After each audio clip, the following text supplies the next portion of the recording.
On September 19, 1944, a thick fog covered the fields near Oran, France. First Lieutenant Merwin, men of the 37th Tank Battalion held tightly to his Sherman tank's turret rim while his gunner scanned the misty landscape through the periscope. They had been warned about the presence of German Panthers, powerful tanks with sloped armor that standard American shells could barely damage. What men and his crew didn't realize was that inside their tank's ammunition rack were 6 rounds that would change the way tank battles were fought. These were the M93 high-velocity armor-piercing shells, each containing a tungsten carbide core. This special ammunition could turn their medium Sherman into a serious threat, one that German crews would soon come to fear. The shock of discovering that American tanks could now pierce their armor would shake German confidence and force them to rethink their belief in the Panthers' invulnerability. The story of how this ammunition shifted the balance of armored warfare began, not on the battlefield, but in American testing ranges and factories, where scientists and engineers raced to fix a serious problem that threatened U.S. tank forces in Europe.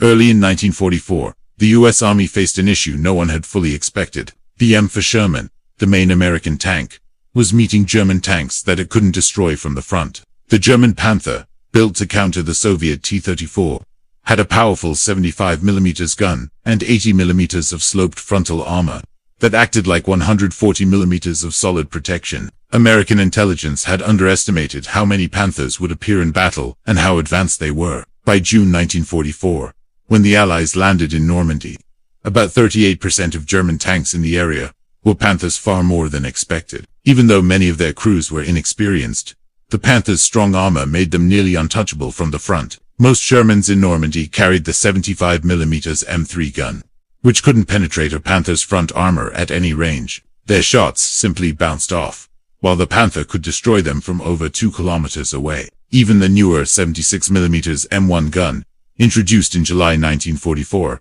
had trouble against Panther armor. With regular ammunition, it could pierce 109mm of steel at 1 kilometer, enough to destroy most other German tanks, but not the Panther's thick sloped front. The only weak point was the gun mantlet, and hitting it meant getting dangerously close. Less than 100 meters away, something few crews survived. The problem wasn't the gun itself, but the ammunition. Production of 76mm Shermans had begun in early 1944, and the first ones arrived in Britain by April.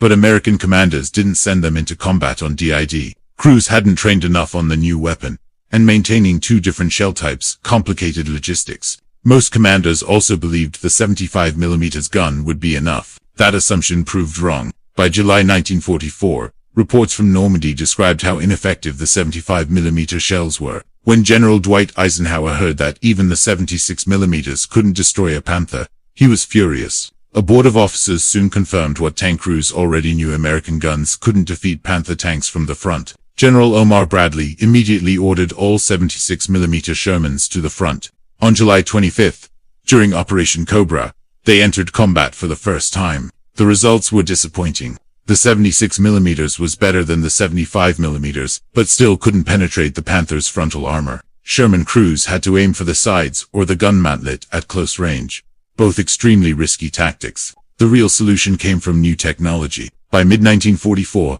American engineers developed the T4 round, later named their M93 HVAP. This high-velocity shell used a tungsten carbide core surrounded by a light aluminum body, allowing it to travel faster and hit harder. It reached a speed of over 1,000 meters per second, far faster than standard shells, and could pierce 160mm of armor at nearly 1 kilometer, enough to penetrate a Panther's gun mantlet from a safe distance. For Sherman crews, that meant they finally had a chance. However, producing these rounds was difficult because tungsten was scarce. Most of it came from China, which supplied over a third of the world's tungsten before the war. The metal was also vital for making tools, armor, and other weapons, so the US had to ration it carefully. Each 76mm HVAP shell used nearly a kilogram of tungsten carbide, making large-scale production hard to sustain. Germany's situation was even worse. They couldn't get enough tungsten for their factories, let alone for tank ammunition. The US began mass-producing HVAP rounds only after realizing how big the Panther problem was in Normandy.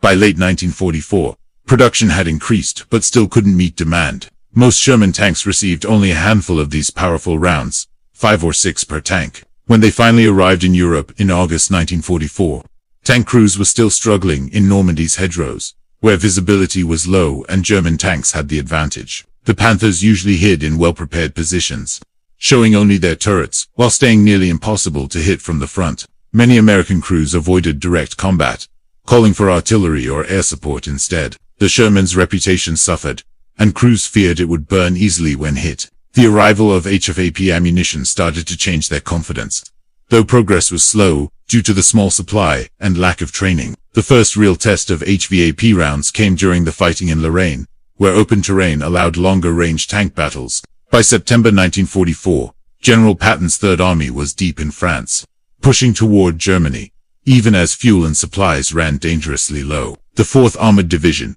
one of the most effective American tank formations, pushed forward rapidly, securing a bridgehead over the Moselle River near Aricourt. The German High Command quickly realized the danger. If Patton's armored forces reached the Rhine and crossed into Germany, the industrial heart of the country would be at risk. General Hasso von Manteuffel's 5th Panzer Army was ordered to strike back, destroy the American bridgehead, and halt Patton's advance. The German counterattack force included 2 newly formed panzer brigades, the 111th and 113th, both equipped mostly with brand new Panther tanks, straight from German factories. On paper, the Germans had a strong advantage. Together, the 2 brigades had about 150 tanks, while the American Combat Command A of the 4th Armored Division had around 50 Shermans. The 113th Panzer Brigade alone brought about 90 tanks and assault guns into battle, including 42 Panthers and 40 Panzer IVs. German commanders expected an easy victory, believing the Panthers' superior firepower and armor would outweigh the Americans' edge in logistics and air support.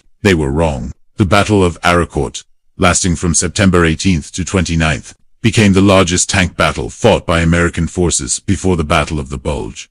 More importantly, it proved that well-trained American crews using smart tactics, coordinated support, and high-velocity armor-piercing shells could defeat technically superior German tanks. The morning of September 19th began under thick fog that covered the hills around Aricourt. German reconnaissance was poor, and their tank brigades, short on scouting units, advanced blindly into areas already prepared by American defenders. Around 8 a.m., elements of the 113th Panzer Brigade moved through American outposts east and south of the town. The German Panthers, driven by inexperienced crews, advanced in a single column, and experienced American tankers quickly took advantage of. Captain Kenneth R. Lamison's C Company of the 37th Tank Battalion held defensive positions along the approaches to Aricourt. Each Sherman tank had 6 HVAP rounds in its ammunition rack, and the crews had been warned to use them carefully, aiming for the Panther's turret or mantelet at close range for maximum effect. The same fog that limited German scouting now worked in favor of the Americans. South of the village, one Sherman spotted a Panther emerging from the mist, just 75 meters away. At that distance, the Panther's long-range advantage was useless. The American gunner fired instantly. The HVAP shell, moving at over 1,000 meters per second, pierced the Panther's gun mantlet and exploded inside, setting off its ammunition. The tank blew apart, its turret lifted by the blast. 2 more Panthers appeared soon after and were destroyed within seconds. Shocked, the remaining German tanks pulled back, their crews stunned that their supposedly invincible tanks had been destroyed. Throughout the morning, similar skirmishes broke out across the Aricourt area, using the fog for cover. American tanks fired from short ranges where their HVAP rounds worked best. The Germans' poor tactics made things worse. Moving in columns without proper scouting, their Panthers often exposed their weaker side armor to American fire. Near the command post, a platoon of M18 Hellcat tank destroyers, armed with 76mm guns and HVAP ammunition, engaged German tanks at close range, their speed and firepower proving deadly in the fog. By noon, as the fog lifted, American artillery observers began directing fire to support the defending tanks, while P-47 Thunderbolt aircraft from the 405th Fighter Group swooped down through breaks in the clouds, attacking German armor with rockets and machine guns. The difference between American and German tactics became clear. While the Panther was individually superior in gunpowder and armor, American forces fought as a coordinated team, combining tanks, artillery, aircraft, infantry, and tank destroyers. The Germans advanced without proper artillery, air cover, or infantry support, leaving their tanks isolated. As a result, even the best German machines were destroyed piece by better coordinated American forces. The new HVAP ammunition didn't make the Sherman tank equal to the Panther in raw power, But tank battles aren't decided by technical specifications alone. Success depends on crews who know how to exploit weaknesses under pressure. The Panther's gun mantlet, its turret joint, the sides, and the engine deck all became vulnerable points that HVAP-equipped Shermans could target effectively. More damaging than the physical losses was the psychological shock to German crews. They had been taught that their tanks were immune to frontal hits from American guns. When they saw Shermans penetrate their armor and ignite their tanks, that belief collapsed. Survivors spread the word that American tanks now carried shells that could kill Panthers. German commanders soon began receiving confused reports, claiming the Americans had new 90mm guns, or British Firefly tanks. In truth, it was American industry that had developed ammunition capable of piercing German armor. And that fact alarmed German planners more than any rumor. It showed that the US could solve battlefield problems faster than Germany could adapt. By September 22nd, the German attack had stalled. The Americans had destroyed or disabled about 86 German tanks and assault guns while losing 25 Shermans and 7 tank destroyers. Despite their weaker machines, the Americans had achieved an impressive kill ratio. The Battle of Araucourt was not only a tactical success, but a turning point in morale. American crews realized they could defeat Panthers without waiting for heavier tank destroyers or airstrikes. German troops, meanwhile, lost confidence in their armor's invincibility. The 113th Panzer Brigade entered the fight with around 90 armored vehicles, but had fewer than 20 left by September 29th. German reports afterward struggled to explain how such superior tanks had been beaten so thoroughly. Much of the reason lay in training. The new Panzer Brigades had little experience, while the Americans were veterans who knew how to use terrain, coordinate support, and fight effectively. But training didn't explain everything. Investigators inspecting destroyed Panthers noticed smaller than expected entry holes, revealing that the Americans were using subcaliber tungsten-cored ammunition. This discovery had serious implications. Germany had once made its own tungsten rounds, the PZGR-40, but by late 1944, its tungsten reserves were so low, the production was focused on making tools instead of ammunition. The fact that the US could distribute tungsten rounds to frontline tanks showed industrial strength and resource access far beyond Germany's. With more tanks, better logistics, and now superior ammunition, American forces had reduced Germany's technical edge. Beyond the immediate victory, HVAP ammunition had a lasting effect. Once American tank crews learned their new shells could defeat Panthers under the right conditions, their confidence grew. The fear that had haunted them since Normandy began to fade. They still respected the Panthers' power, but they no longer felt powerless against it. That shift in mindset was crucial. Crews who believe they can win fight with greater courage and initiative, while those who think they're outmatched hesitate and lose ground. Even with limited supply, HVAP shells gave American tankers the belief that they could face German armor on nearly equal terms. Commanders had to ration the new ammunition carefully, often giving priority to tank destroyer units, whose main role was fighting enemy armor. Sherman tanks were designed to support infantry and fight enemy armor, but they often received fewer HVAP rounds, even though they faced German tanks more frequently. This caused a conflict between what was needed in battle and what was available in supply. Ammunition distribution was managed through several command levels, from army headquarters down to battalions, which often led to uneven and inefficient results. Some units received more HVAP shells than they could use, while others ran out within days and received no replacements, despite urgent requests. When the Germans launched their surprise attack in the Ardennes in December 1944, American tank units came under heavy pressure. During the Battle of the Bulge, hundreds of Panthers and Tiger tanks fought in winter conditions that limited Allied air power and favored the defenders. Sherman crews had to depend heavily on their small supply of HVAP rounds to deal with the German heavy tanks. But the shortage quickly became critical. Some units completely ran out of HVAP and were unable to get resupplied, because snow-blocked roads and German attacks disrupted supply lines. Even under these difficult conditions, American forces showed that skill and teamwork could overcome technical disadvantages. Tank crews worked closely with infantry, using bazooka teams to disable Panthers at close range while Shermans gave covering fire. Artillery observers called for precise strikes that damaged enemy optics, tracks, and exposed crew members even when the shells could not pierce the armor. When the weather cleared later in December and January, Allied air power returned and inflicted severe losses on German armored columns moving through the narrow roads. The Battle of the Bulge ended with Germany's tank forces destroyed, losing hundreds of irreplaceable vehicles and trained crews in an offensive that failed to meet its goals. By early 1945, the situation had turned permanently in favor of the Allies. American and British armies were preparing to cross the Rhine,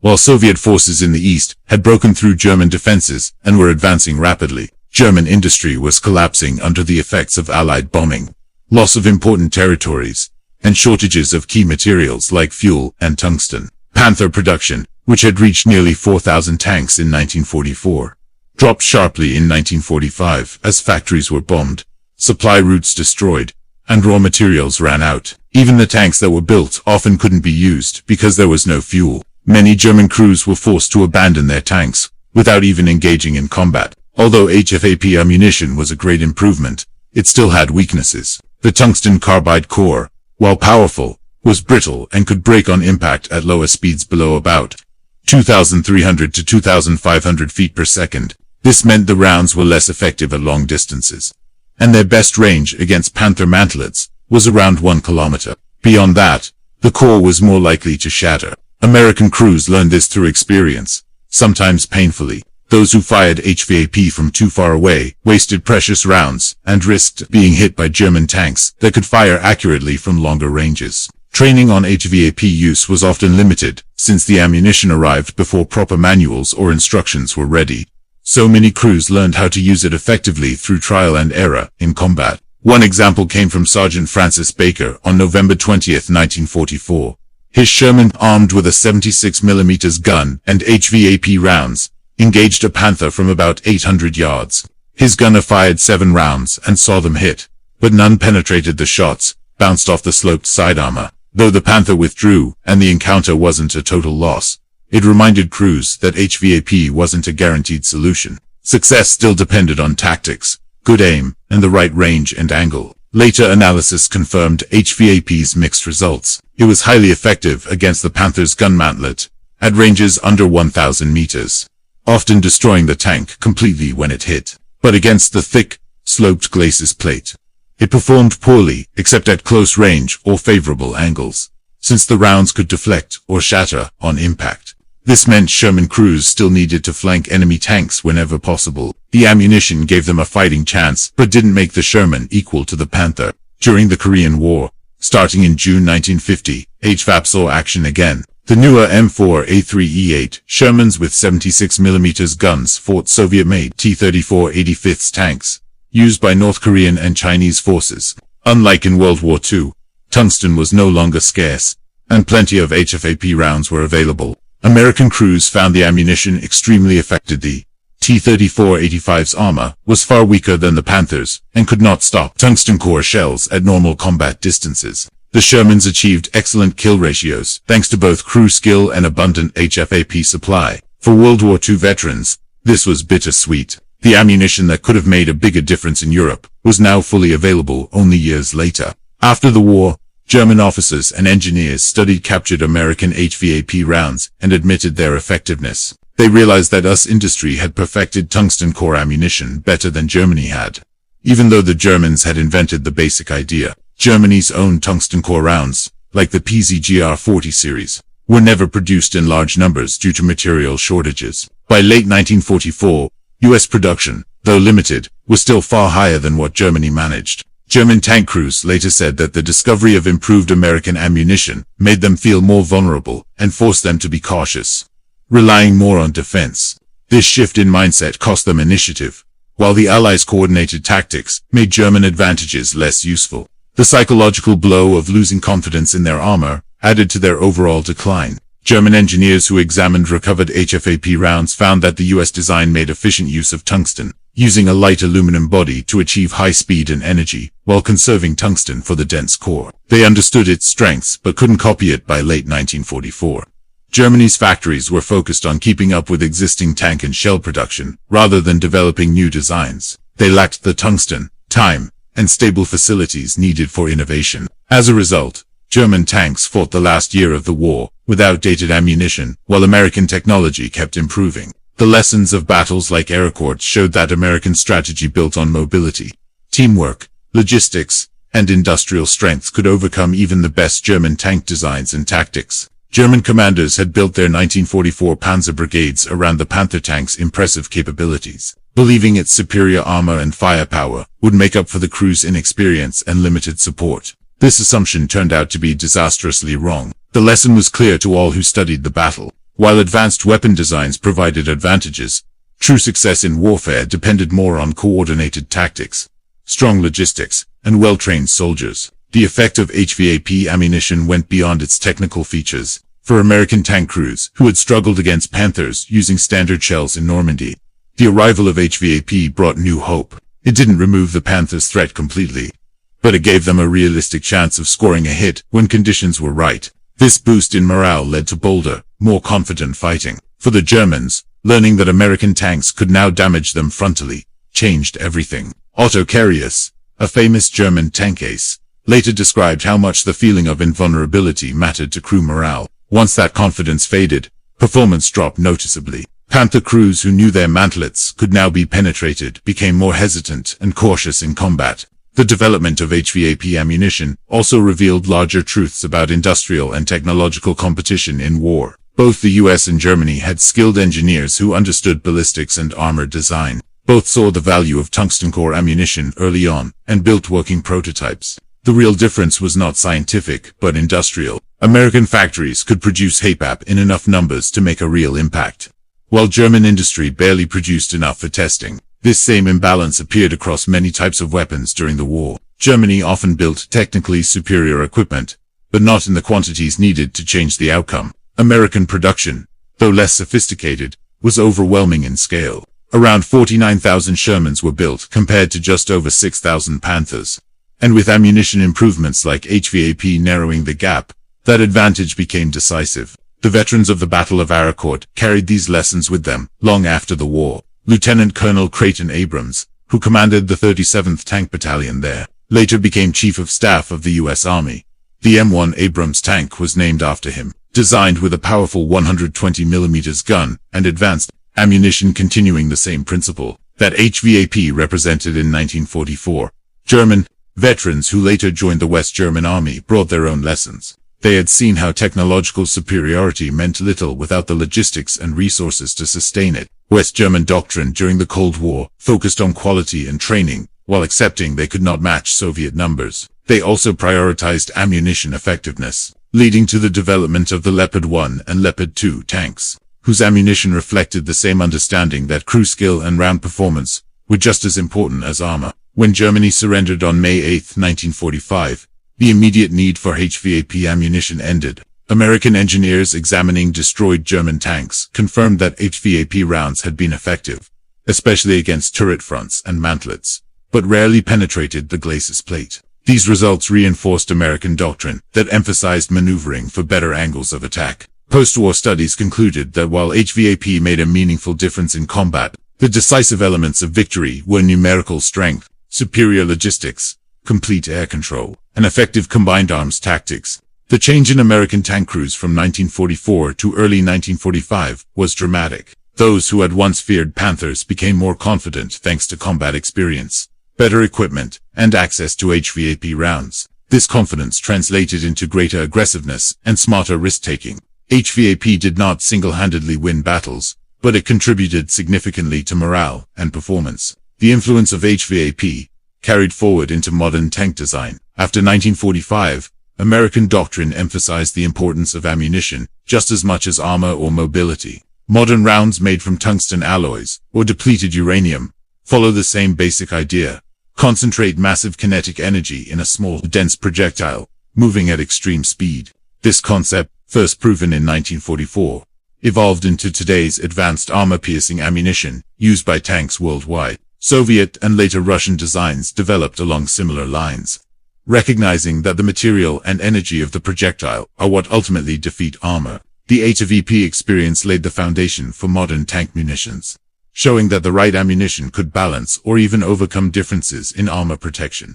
On September 19, 1944, when American crews at Aracourt first used HVAP rounds against Panthers, it marked a turning point in the psychological war between tanks. German crews realized they were no longer safe, and American crews gained the courage to fight head. This shift in confidence powered by tungsten core ammunition produced in American factories, changed the balance of armored warfare for the rest of the war, though never available in great quantities.